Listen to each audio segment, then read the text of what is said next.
The dog ate my homework. Some of y'all who are listening heard this expression growing up. And it comes out of, I think, the early 20th century when children could say the dog ate their homework as an excuse to not turn in homework. It was really an expression of a kid making excuses and while using a cute phrase to say it. Now, there had been, and you can look this up, some studies that there really are dogs that like chewing on paper, but I'll let y'all look that up because that's not what this is about. We grew up on that, right? I think the first time I heard it was the 1990s. Maybe it was the late 80s when I was a little girl. And I remember, I think, scrunching up my nose or something. I don't remember exactly what I did, so I don't want to lie. And I can remember thinking, excuse me for the yawn, I can remember thinking, that's the dumbest excuse I've ever heard. But what the person was trying to explain to me is that the dog is the external force that becomes someone's excuse to not take responsibility. In other words, it becomes a cute little symbol of you lying to yourself. See, the reason I bring this up is because you got a whole lot of adults out here living the dog ate my homework defense. Oh, it's this external force's fault. It's this group of people's fault that I'm not successful. It's my landlord's fault for raising the rent. Don't get me wrong. Some of them are going overboard, but y'all like blaming external forces. You know, I oversleep 2 times a week, but it's my alarm clock's fault for not letting me know it went off. I like coffee and it's Starbucks' fault that they're not moving fast enough. When you know you can make it at home before you go to work.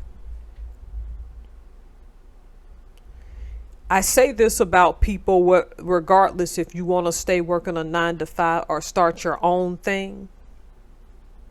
When in the back of your mind you're using the dog ate my homework, which merely means I need to blame something on someone else, though it's my fault. For years, I just thought you were in general. I mean, it was stumbling on my words. In general, I thought you were lying to yourself. No, this ain't just a lie anymore, because you are still lying to yourself. See, the dog ate my homework defense is an excuse for inaction because of fear. Because people will hold back on things when they fear that they're going to do a lot better on those things than they thought they would. And the ideal of failing is not an option because we've already pushed a trophies for everyone nonsense in this society. And how can you be on top when you're going to have to learn how to take losses? Oh, heaven forbid you actually have to learn how to lose. That's what the dog ate my homework symbolizes to me in adults now.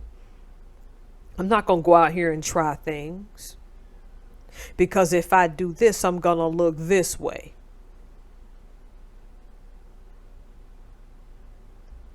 I confess that I struggle with this when it comes to the gym because being short and chubby, I assume people are looking at me and I'm really trying to lose this weight and it's not, and it's just been a struggle.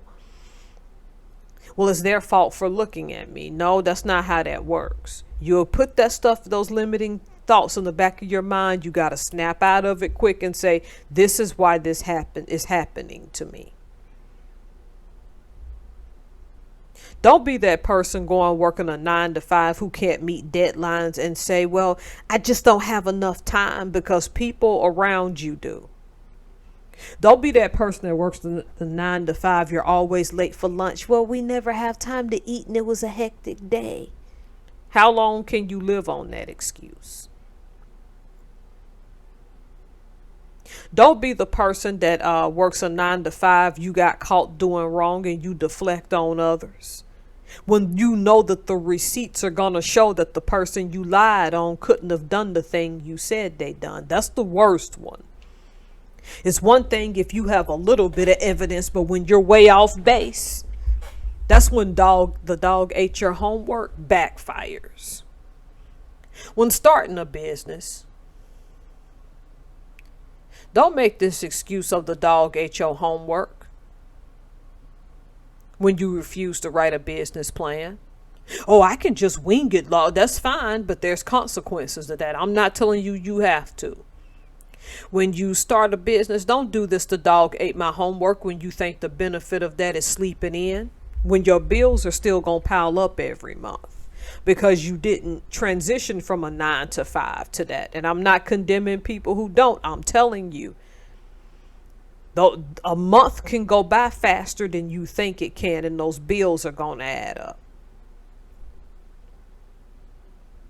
Don't do this, the dog ate my homework, when you want to blame people for not buying your product or service right away when you didn't hustle it enough for them to know who you are. See, this video today is about you taking responsibility for you and not putting it off on other people, because you'll be amazed at how much progress you make, despite the fact that it may not seem that way at the time. When you decide you're going to take responsibility and leave the dog ate my homework defense at the door. We're moving towards 2030 fast. Regardless if you work for someone else or work for yourself or a little bit of both, get out of the mentality that something is someone else's fault when you did it to yourself.